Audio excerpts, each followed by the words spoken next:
Welcome back to Celebrity Radio. It's Alex Belfield back at Miami Beach at one of the most surprising restaurants I've been to in a long time. One of the best meals I've had in years. Congratulations to Chef Jonathan Lane. How are you? Thank you very much. Well, thank you and welcome to Miami. Yeah, well, I've not been here long and the food I've had has been very good, but your food is exceptional. Your flavours, your colours, your presentation truly is exceptional. Congratulations on that. Thank you. You know, we take an approach here at the restaurant Traymore and at the hotel in general as being a light, fresh, something different that you find in Miami. We source the best ingredients, the best fish, either here in South Florida or in the United States. And so I'm glad that you noticed that we are focusing on that style of freshness and lightness and something that's a little different than the rest of the beach has to offer. It was so delicate and so beautifully put together, but what was most thrilling was the fact you didn't shroud your amazing fish in sauces that took away from the flavour. And that's important to you, to let the food shine. And of course, when you've got lobster, there's not a lot you need doing with it. Exactly. And that's the beauty of, I think that South Florida in general has gotten away from the idea that we have beautiful fish here and we have beautiful products in the United States. And if you just honor the product and just represent what it really is about, and you give it a few touches here and there, but really honor the product, then you're going to have an outstanding product. When you sit down and when you ate, it's straightforward, and you can tell the difference between buying something that's not good and something that's very good. And we take great pride in who we source from and what we do. This is all relatively new as we sit here at the Metropolitan Hotel. As we look this way, we're towards the city. The other way, we're inches from the beach. And I took a tour of this hotel earlier, and it's amazing how close you are to the beach. And this is really a 21st century hotel, but keeping the old-fashioned values of these great sort of Art Deco buildings. We go back to the 20s and 30s, and they've kept that, even though this hotel is renovated less than a year ago, the scalloped edging and things like that. It's very important they've kept that history. Oh, yeah, absolutely. And if you talk to anyone, I have some very good friends that have been on the beach for 60, 70 years. It's something that represents the Miami Beach scene, and I think it's important that that you keep some characteristics of the beach. Of course, in the United States, we tend to sometimes wipe out what's important to a city and make it all about the malls and such. That we keep something like this beautiful hotel, the Metropolitan by Traymore, Como and Traymore. We keep something that's so beautiful about it, and keep that. If you look back on the history of the beach, the entertainers and the actors and the characters and such, it's important to keep the characteristics of the beach and the city intact. And it is totally unique. When I look at your CV and career, you've worked everywhere, and this is my first time in Miami. It's very different. It's odd that way we're in a metropolitan city, this way we're in Barbados. It's very strange, isn't it? Yeah, it really is. It's funny. If you go over to Miami, the city itself, people will say, "Oh, you live on the beach." Well, it's almost like a different world. And we're just literally 20 minutes over the bridge. People do think it's a different world, and it is. But it's something that's special, and it's been around in South Florida for a long time, and it has ups and downs, and it has a lot of history, and it's a fun place to work, and it's its own little world. Kind of like Key West is its own little world. Miami Beach is a special place, and you would be surprised. Yeah, we're only 20 minutes from Miami, but some people in Miami think we're 8 hours away on a flight.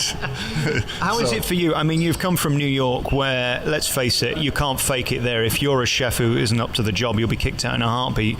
You spent most of your career there proving yourself in the Four Seasons, I think, which it doesn't get any bigger and better than that. And here you are now in Miami. How do the two compare? Do you have to cook differently, or is it the same food, just done in a different way? No, that's a great question.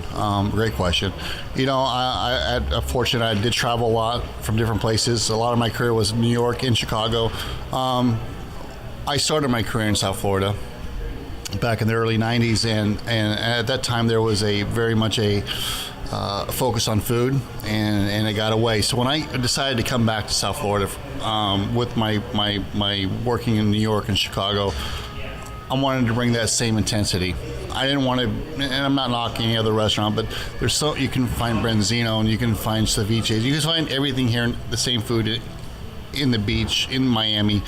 I wanted to bring the kind of the intensity and the focus on local products, as you might see in New York City, or you might see in Chicago or San Francisco, but in a sense, generally in the United States now, really focus on the food and not just say, okay, this is what the people expect. No, let's do what I want to do, and let's focus on a great piece of fish. Let's really focus on that, and change it. Not change it, but just take a different avenue and give a more intense. Well, we've always said we want to be here for the locals, we want to be here for the tourists, but we want to make sure that they don't feel like we're taking advantage of them, that we're giving this great product at a good price, and great service, great atmosphere, great liqueurs, great wines, and just take a focus that way. And I think that's kind of a New York, Chicago mentality of really about the guest, and not just here to make, of course, this is not just to make money. We're here to make our stamp.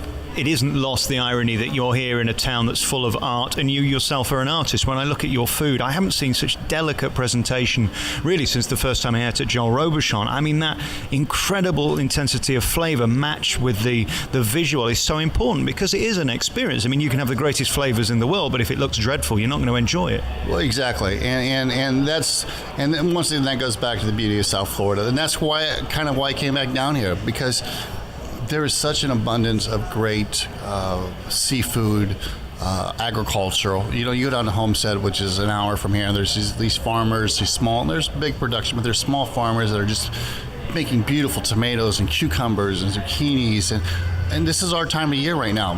Where everyone else is in the winter, this is our time of year that we get this beautiful product. So let's make it simple.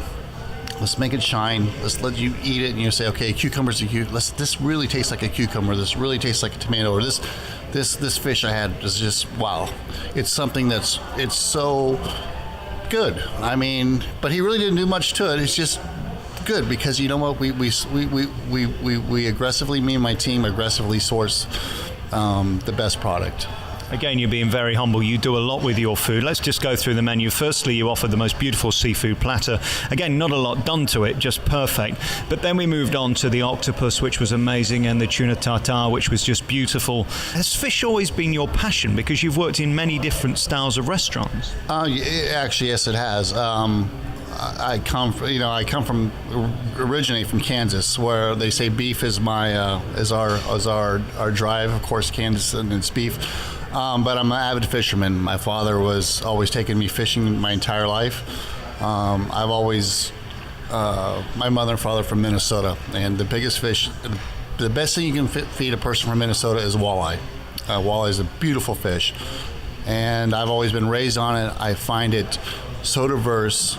I mean, and the cooking fish is an art, because you can very easily mess it up quickly, or you can go the other way and cook it perfect. So it's sometimes with beef you can work around, and certain things you can work around, but fish is it goes one way or the other.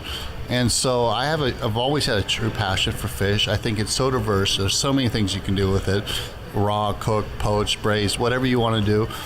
And it just offers such an abundance and such a challenge as a culinarian. And I think people love fish, and I'm happy that we're the Como has allowed me to really just let me do what I need to do, and that's the beauty of it, and that's what we do.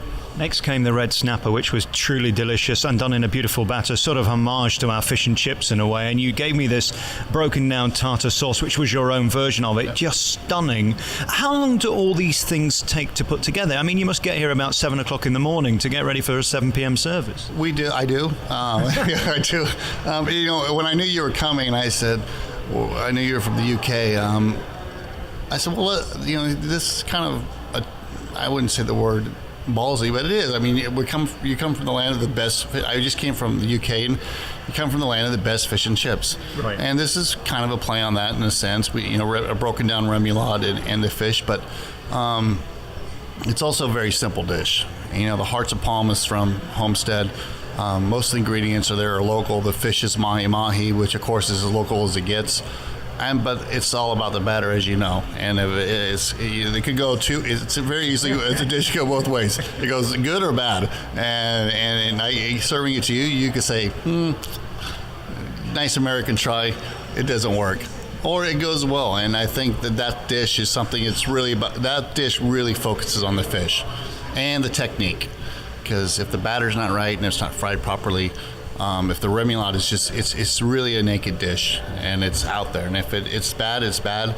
And it's something that we focus on every day. You know, it has to be the best hearts of palm. It has to be the best mahi-mahi, and it has to be in a tremendous. And we did steal the battle, I'll be honest with you. Well, I'll give you 10 out of 10 for that. It was stunning and delicious. And then we moved on to desserts, which again are worth coming for in themselves. For me, there's two things in a restaurant that put me off. Bad bread and bad desserts mean I'm not coming back. You're such a hit with that. Again, the artistry of what you did with those desserts. We had 3 cannolis, the most beautiful desserts, fresh strawberries. You put everything in there that you could possibly want, and the sorbets. And then let's talk about the chocolate dish that you did with those blood oranges, and again these things on top that were the most beautiful sort of fondant wrapped in chocolate. I mean, 1,000,000 pieces to this dish. Yeah, I mean the rocks are. I mean, my pastry chef Emmanuel, he's world class. He's worked in Spain and he's worked in the UK. He's been in France for many years. So working with a gentleman like that.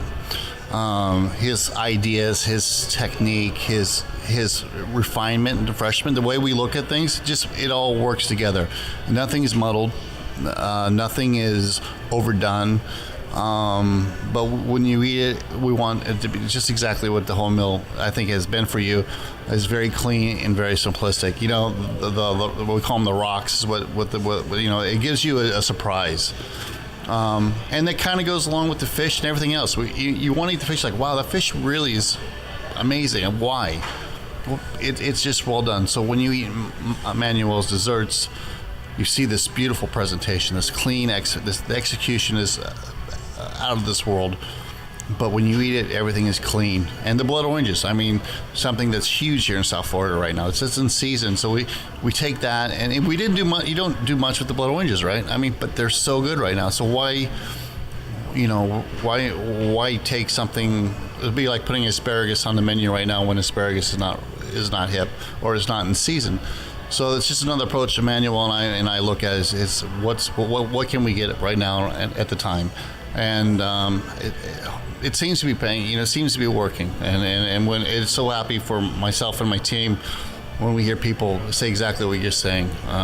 We're doing very simplistic, clean, flavorful food, and we're a small band of bandits, but we're tackling the city at full force. Congratulations and thank you for your time. I can't say enough good things. I've been doing this a long time, and for me to find a restaurant that I want to come back to is actually very rare. If I don't eat another meal during this trip, it will be fine, because this really was exceptional.